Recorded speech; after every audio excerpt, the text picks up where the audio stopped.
Is a new war between Syria and Lebanon breaking out as we speak? What does this mean for Israel? Well, Avraham Levine, media director of the Alma Center, is here to give us the breaking details. Shalom, Avraham. What can you tell us about this escalating situation? So there's no war between Syria and Lebanon. There is a dispute about the border and what's going through the border. So what's important to remember is the biggest loss for the radical Shiite axis, meaning Iran through Syria to Lebanon, the biggest thing they lost was the big block of Syria. Once Assad was taken down by Julani, they lost a big chunk of their corridor from Tehran via Iraq, Syria, into Lebanon, all the way to our borders. I'm here on the pretty close to the Syrian border, but Syria or Lebanon in this case.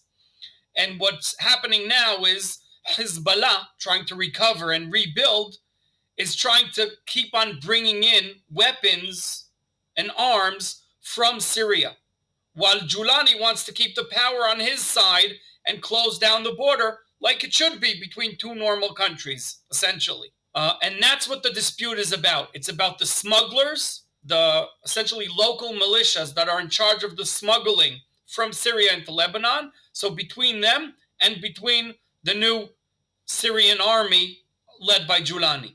So obviously there seems to be a lot of people not really unsure who's who. So HTS, kind of the first off, could you explain to us what HTS is? And then is that trying to be at war with Hezbollah, or is this just a lot of different groups that have their own little issues, or is this kind of a larger scale thing that could really impact the Middle East? So the truth is, there is no Hayat Tahrir Hasham is one of many that we're sort of focusing on because the leader became the new leader of Syria. And I'll keep on calling him Julani because that's his jihadi nickname. But the whole world already bought the new rebranding and is going for Ashara, his original name, which is also fine. But essentially what he did, supported by Erdogan, is bring together many, many, many rebel groups with actually different ideologies, different goals, but essentially they had one mutual goal, which allowed them to power through quickly and take down the Assad regime. That was the main goal. The question now is, can he bring everybody together? And we're already seeing at least some of it breaking apart in the Kurdish area. So we see battles between the Turkey-supported militias against the Kurds in northeast Syria. But if he does manage to bring all of them together, then he has something good in his hands.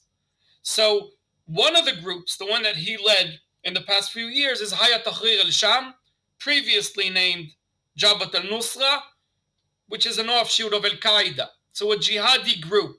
But it's not that they're all jihadi. Some of them are Kurds, some of them are Sunni, some of them are Druze from the south, from Sweda. And now he's trying to keep them together in one chunk and rebuild an army that he's in control of. What we're seeing in the Northwest is some of these groups fighting to close down the border that was essentially used before by Iran and Hezbollah to bring in more weapons for Hezbollah. Okay, so I think what's hard for people to stomach is that the leader, the president of Syria, as you said, is the kind of the creator of Jabhat al-Nusra, which is a form, an offshoot of Al-Qaeda. What is Israel's view of him? How does the IDF, when they see this guy in power on their doorstep, what do they see? Do they see someone that maybe he's a little bit more pragmatic, we can work with him? Or do they, wow, look at what he started, we should be really worried? So first of all, as you say, charismatic, did well, magic. In about 10 days, right, took down something that for 5 years of battles a decade ago didn't work. But on the other hand, the answer is I don't know who's my new neighbor about 3-4 miles away from me. We're not sure. And we don't want to wait and see with our hands, just wait, a waiting game. That's why IDF did do many things to establish a better buffer zone between us and the chaos in Syria. That's why IDF went into the buffer zone between us and Syria. That's why IDF did attack many empty Syrian army bases, so their weapons, their arms, do not fall into the wrong hands. But I don't know if it's Julani or Ashara now. He's saying the right things. He's playing his cards very well. He's talking about stability. He's talking about, stabilizing, rebuilding, rights, all of the right things that the West likes to hear about. He's visiting Saudi Arabia. He's visiting Turkey, Sunni countries that he's trying to work with, and also speaking to many of the European countries to build alliances so he's not relying on any one side like Assad was relying on Iran mostly. I've been to the border with Syria by the Golan, where you live, dozens of times, and obviously I've become kind of a student of this, and it's still confusing. It's like, who's who? Which group is leading this? Which group is aligned with this person, and why is this person fighting this one? So I think you're just the perfect person to help us articulate exactly what's happening. So just to clarify on the kind of the news, which is there's a lot of reports that this border between Lebanon and Syria is heating up, but in your estimation, it's more of just a border dispute. It's not necessarily something that could escalate into a larger war. Is that correct? That's correct. I do not see the Lebanese army is there just to maintain stability. There is no Syrian army yet to speak of as a complete body that works, a hierarchy organization. So there's disputes. They're mostly between smugglers on one side and people that trying to prevent them from doing their job, so-called.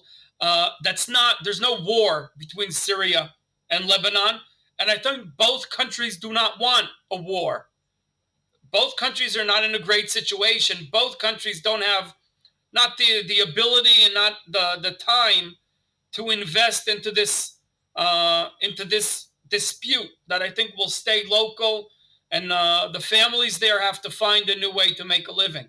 Okay. Well, lastly, Avraham, what do you see the IDF staying in the buffer zone in Syria and in Lebanon in the next 6 months, a year, long term? Where do you see the IDF's positions in those two countries going forward?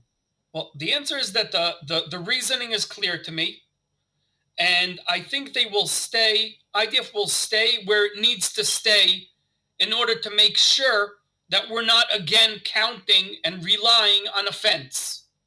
Now, I sort of escaped from answering your question. I think at least some of the areas are not important. I think most of the buffer zone, it doesn't really matter if we're a mile to the east, a mile to the west.